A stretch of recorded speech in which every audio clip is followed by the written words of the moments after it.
Ja, nadzadovoljen bom rekel. Letos smo imeli že malo puša od lani, ne. Lani smo bili newcomeri na tem odru, novinci, prestrašeni, kaj bo rekel Maribor, ker so prišli zdaj neki ljudje, ki niso tedaj toš.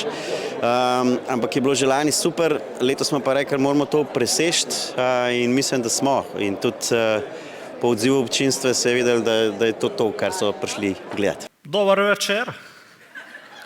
Mislim, dober. Ga ne berem, ampak nekateri pravijo, da je. Sem slišal, da iščete voditelja. Jaz sem rojen voditelj, najboljši voditelj. Saj veste, kako pravi tisti znan slovenski pregovor. Bolje je Janša v roki, ko golob na gabru.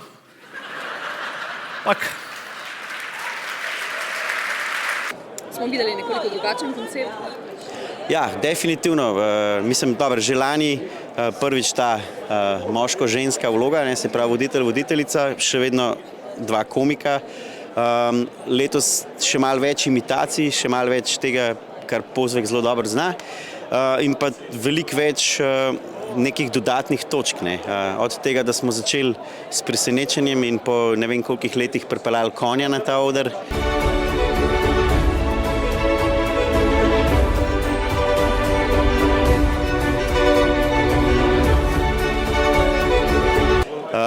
Ki je bil tako, videli se je po obrazih tak šok in presenečenje in pa pol veliko nekih glasbenih, plesnih in ostalih točk. V glavni zvezi sta zagotovo tudi Riki in Hmelkijat. Kdo sta ta osebi, ki se skrivata za njima? Ja, Riki in Hmelkijat sta, rečemo temu, nadaljevanje Pipija in Melhijada, oziroma čista njuna. Posebla sta še enkrat to risanko, ko smo jo mi v otroštvu gledali. Mala in velika svija, vetrnica. Riki bi rad vedel, kaj je to vetrnica. Hmelkijat! Reče Riki svojemu starejšemu bratu. Hmelkijat, povej mi, kaj to je vetrnica. Nič lažjega kot to, mu odvrne Hmelkijat. Pri z mano. Ko že nekaj časa hodite v hrib, vpraša Riki. Kam pa greva? Na Pohorje, odgovori Hmelkijat. Zakaj pa ne greva z gondolo? Zanima Rikija, ker gondola ne dela. Zdaj pa ne gnjavi, če ne bo prišel župan, pa ti dal focen. Bili smo tudi v dogovoru z Jurijem Savčkom, da bi bil danes tukaj z nami. Nažalost je že takrat vedel, da je bolan, pa je takoj rekel, da mogoče pa ne bi ravno on prebral. Zdaj smo ga pred kratkim izgubili in nam je bilo tudi tako zelo hudo. Ampak pa smo se toliko bolj potrudili s temi risankami, smo včeraj še enkrat v bistvu šli snemati. Jure Mastnak je v bistvu ta človek, ki je posodil glasove. Scenarij za vse skupaj je pa itak tudi meni in obema voditeljema tudi za te risanke potem pomaga še Igor Bračič-Sadež. Tako da to je cela neka taka velika ekipa in vse skupaj je pol zato dobro izpadalo.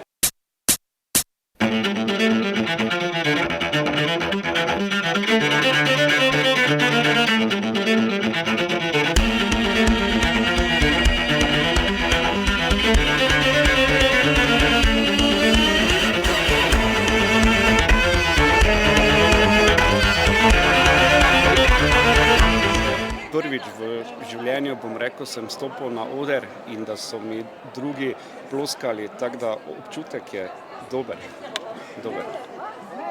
Zdaj za vojake, vi rekli ste, da ste v prvi vrsti vojak in z ponosom v bistvu nosite uniformo Slovenske vojske, vendarle pa naloga vojakov v prvi vrsti je slediti ukazom in upoštevati svoje nadrejene pravzaprav. Vi ste pa vseeno mogoče malo izvenserijski z to svojo proaktivnostjo. Ja, res je, skoraj 24 let že ponosno nosim slovensko uniformo in jo tudi bom dalje. Ko sem bil razglašen za bob leta, sploh nisem vedel, kaj bi povedal, ker sem bolj navajen ukazovati in sprejemati ukaze, ne pa biti odgovorec. Tako da res je bilo kar presenečenje vse skupaj. Kaj vam pomeni ta nagrada, še eno klasično vprašanje? Nagrada mi pomeni to, da je dokaz, da če vztrajaš in v nekaj verjameš, prideš do nekega rezultata. Napisal sem jo včeraj in prvotna verzija je bila mnogo daljša, imela je še 7 kitic, kjer sem se dotaknil še pa tega, da so, ne vem, mi dva imeli 1000 nastopov že lani, pa do tega, da je Šankrok praznoval 40 let, pa ogromno stvari se je zgodilo, pa potem smo enostavno rekli, tako ko smo dali vse na papir, ok, mogoče je pa, ne vem, koliko je bilo, 52 kitic, je pa mogoče malo too much, ljudje bodo začeli zehati, čeprav danes so vmes pol in aplauzirali in ful se jim je dopadlo, tako da mogoče bi šlo skozi 7 minut, ampak v osnovi ta cel koncept, ki sem ga dobil, da kako bi izgledalo leto, če bi trajalo samo en dan, mi je bilo zelo ljubo, no, in sem se zelo z veseljem lotil tega. Premier je premierno predstavil dekle z bujnimi izkušnjami in čvrsto volo. V prvo vrsto usedla se je z velikimi očmi in še večjo šnolo. Ena je bila tudi na Mariboru in bi prosila, če jo lahko ponovite. Ja, veš, da, čakaj, lahko. Ura je 15 do 2, daj ne nori. Zdaj bi že pasali čevapi, se ve. 2 čevapdžinice so v Mariboru in postavijo most, da lahko gremo v obe. Hvala lepa. Tega, ni problema, se vidimo čevapih. Jaz imam skozi take nore ideje, da se pol potunkam in pol sem prvo čist nesrečna, da sem se nekaj takega spomnila, ampak pol ko parata sem pa točno tak, to moramo delati in to smo tudi Mariborčani, vedno smo bili mal out of the box, dajmo biti še naprej. Ampak kaj je ta outfit danes? To je Xena, Warrior, kaj je to? Dobro opažanje, ja, v bistvu je neke vrste Warrior. Malj sem čutila tega uporniškega mariborskega duha, da ga moram poudariti z obleko in seveda priti na konju, ker je čas, da Maribor gre spet na konja, od generala Majstra naprej. Kako se je uvedel novinec?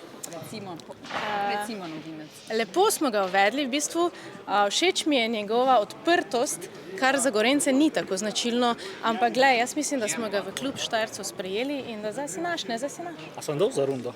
Nisem se. Zdaj hotela vprašati, zdaj greste proslaviti in zdaj bom dal. Ja, pridite tukaj od zadaj, je zakuska, tako da pridite, najejte se, napite, lej, častim. Ja. Odlično. Zdaj pa zares, kako vam je bilo stati tu na odru, kako vas je sprejela publika, lani ste rekli takoj, kaj pa letos? Tudi ta publika je neverjetna, res. Že lani sem se bal, ker pač nisem Štajerc, letos sem to prireditev vodil, mislim, da prvi, ki ni Štajerc, ki ni Mariborčan, in je pritisk.